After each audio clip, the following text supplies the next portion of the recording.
Hello everyone, माझं नाव प्रतीक आहे, प्रतीक पाटील, आणि गेल्या 3 वर्षापासून मी स्किलेक्टेडमध्ये वर्किंग आहे. आता जर बघायचं गेलं, स्किलेक्टेड ही लोकेटेड आहे पुण्याला कोरेगाव पार्कमध्ये, आणि सेकंड जे ऑफिस आहे आपलं नागपूरमध्ये आहे वर्धमान चौकमध्ये. आणि आम्ही जर बघायचं गेलं तर इथे जो पण कोर्स तुम्हाला आपण प्रोव्हाइड करतो, या कोर्स अंतर्गत तुम्हाला ट्रेनिंग, डेव्हलपमेंट आणि इंटर्नशिप ह्या तिन्ही गोष्टी आमच्या इथनं प्रोव्हाइड केल्या जात आहे. ओके, सो आता बघायचं गेलं तर आपल्या इथे IT नॉन IT दोन्ही प्रकारचे कोर्सेस अवेलेबल आहे. सो बघायचं गेलं IT मध्ये आपल्याकडे फुल स्टॅक डेव्हलपमेंट अवेलेबल आहे, डेटा सायन्स विथ AI/ML आहे, बिझनेस अनालिस्ट आहे, डेटा अनालिस्ट आहे. हे जे कोर्सेस आहे आपल्याकडे IT मध्ये अवेलेबल आहे. आफ्टर दॅन आपल्याकडे जो आहे हा एक डेव्हऑप्सचा कोर्स पण अवेलेबल आहे क्लाउड प्लॅटफॉर्मिंग करता. ओके, सो आता जर बघायचं गेलं तर जी स्किलेक्टेड अकॅडमी आहे ही वर्क करते ट्रेनिंग अँड डेव्हलपमेंटमध्ये. सो या अंतर्गत मी तुम्हाला काही कोर्सेसबद्दल माहिती देणार आहे. तो जो कोर्स राहणार आहे डेटा सायन्स विथ AI/ML. आता डेटा सायन्स जर बघायचं गेलं तर डेटा सायन्स जो हा कोर्स आहे प्रत्येक कंपनीमध्ये डेटा अनालिस्टची जॉब अवेलेबल आहे. यामध्ये तुम्हाला प्रत्येक कंपनीचा जो बॅकबोन राहतो हा डेटा राहतो. सो कुठल्याही कंपनीमध्ये जर आपल्याला जॉब करायचा असेल तर कुठलीही कंपनी ही जी वर्क करते डेटावरती करते, कारण की कुठल्याही कंपनीचा बॅकबोन हा डेटा असतो. सो या कोर्समध्ये मी तुम्हाला डेटा सायन्स रिगार्डिंगच थोडीफार माहिती प्रोव्हाइड करणार आहे. सो आता डेटा जरी बघायचं गेलं तर डेटामध्ये जे टूल्स आपण तुम्हाला प्रोव्हाइड करणार आहे डेटा सायन्स विथ AI/ML मध्ये, यामध्ये तुम्हाला डेटा अनालिस्ट पण कव्हर अप होईल. आफ्टर दॅन तुम्हाला AI/ML चे यूज केलं जातं, कारण की मोस्ट ऑफली जर कंपनीज बघायचं गेलं तरी सगळ्या कंपनीज जे आहे स्विच होत आहे AI/ML वरती. सो हा कोर्स का करणे गरजेचं आहे याबद्दल मी तुम्हाला थोडंफार सांगणार आहे. ओके, सो बेसिकली बघायचं गेलं डेटा सायन्स विथ AI/ML यामध्ये जे टूल्स येणार आहे, पहिला टूल्स येतो हा MS Excel, कारण की कुठल्याही कंपनीचा जो डेटा राहतो हा रॉ शीटमध्ये आपल्याकडे डेटा असतो. सो यामध्ये तुम्हाला काय करतो आपण एक्सेल जे आहे बेसिक टू ॲडव्हान्स एक्सेल तुम्हाला इथे शिकवतो. सेकंड येतो बिग ML. थर्ड जो पार्ट येतो हा येतो तुम्हाला गुगल ॲनालिटिक्स.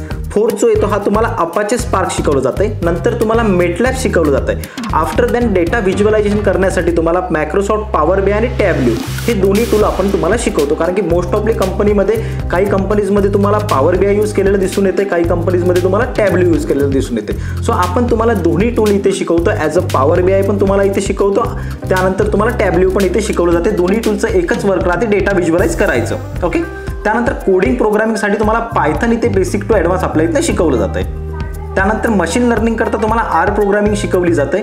ओके, आणि डेटा व्हिज्युअलाइज करण्यासाठी तुम्हाला आपण काय करतो SQL शिकवतो बेसिक टू ॲडव्हान्स.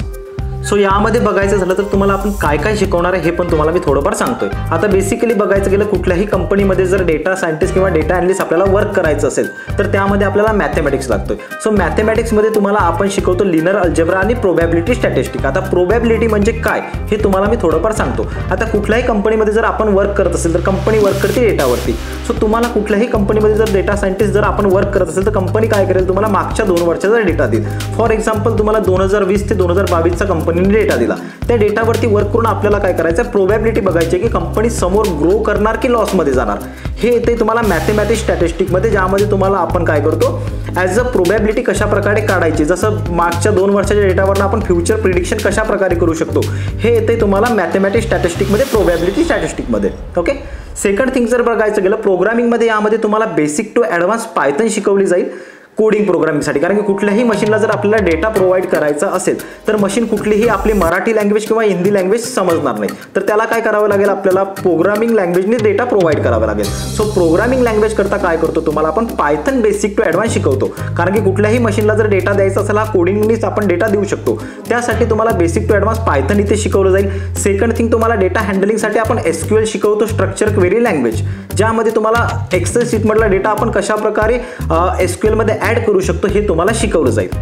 नंतर येते डीप लर्निंग. आता मशीन लर्निंगमध्ये एक जो पार्ट येतो हा येतो डीप लर्निंगचा. डीप लर्निंगमध्ये जर बघायचं गेलं तुम्हाला तर आपण basic to advance deep learning तुम्हाला इथे शिकवतो, ज्यामध्ये तुम्हाला ॲडव्हान्स टॉपिक आपण शिकवतो, ज्यामध्ये CNN, RNNA आणि LMST हे तुम्हाला इथे शिकवलं जातं आहे. ओके, आफ्टर दॅन जर बघायचं गेलं तर डेटा अनालिस्ट या कोर्समध्ये काय करतो, तुम्हाला आपण की रिअल वर्क प्रोजेक्ट पण प्रोव्हाइड करतो. बेसिकली स्किलेक्टेड जे आहे हे तुम्हाला हँड ऑन एक्सपिरियन्स प्रोव्हाइड करण्यासाठी आपण काय करतो, तुम्हाला रिअल वर्क प्रोजेक्ट प्रोव्हाइड करतो, ज्यामध्ये तुम्हाला हॉस्पिटल इंडस्ट्रीमधला प्रोजेक्ट दिला जाईल. आफ्टर दॅन फायनान्स इंडस्ट्रीमधला प्रोजेक्ट दिला जाईल आणि ई-कॉमर्स इंडस्ट्रीमधला पण प्रोजेक्ट आपण प्रोव्हाइड करतो. कारण की ॲज पर जर बघायचं गेलं डेटा सायन्स विथ AI/ML जी जॉब आहे ही तुम्हाला कुठल्याही कंपनीमध्ये तुम्हाला वर्किंग मिळू शकते. ॲज अ तुम्ही IT कंपनीमध्ये पण वर्क करू शकता, नॉन IT कंपनीमध्ये पण वर्क करू शकता. त्यामुळे तुम्हाला आपण प्रत्येक इंडस्ट्रीचा प्रोजेक्ट प्रोव्हाइड करतो, ज्यामध्ये हेल्थकेअर इंडस्ट्रीचा एक प्रोजेक्ट तुम्हाला येईल, ओके. सेकंड थिंग, तुम्हाला फायनान्स इंडस्ट्रीमध्ये कशा प्रकारे वर्क केलं जाते हा पण प्रोजेक्ट तुम्हाला आपण प्रोव्हाइड करतो. थर्ड जो प्रोजेक्ट दिला जातो हा तुम्हाला ई कॉमर्स इंडस्ट्रीमध्ये कशा प्रकारे डेटा आपण हँडल करतो यासाठी तुम्हाला आपण ई कॉमर्स इंडस्ट्रीचा आपण एक प्रोजेक्ट प्रोव्हाइड करतो.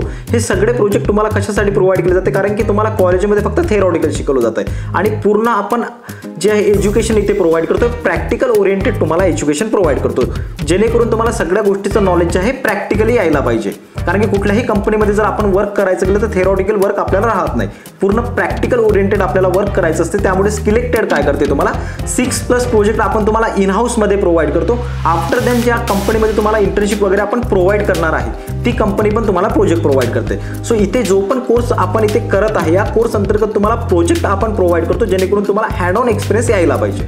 जर तुम्हाला या कोर्स अंतर्गत आणखीन काही इन्फॉर्मेशन लागत असेल तर तुम्ही स्किलेक्टेडच्या वेबसाईटला पण व्हिजिट करू शकता, नाहीतर तुम्ही डायरेक्ट आपल्या ऑफिसला येऊन पण व्हिजिट करू शकता पुणे आणि नागपूर ब्रँचला. लवकरच भेटू आपण स्किलेक्टेडच्या ऑफिसला. थँक्यू.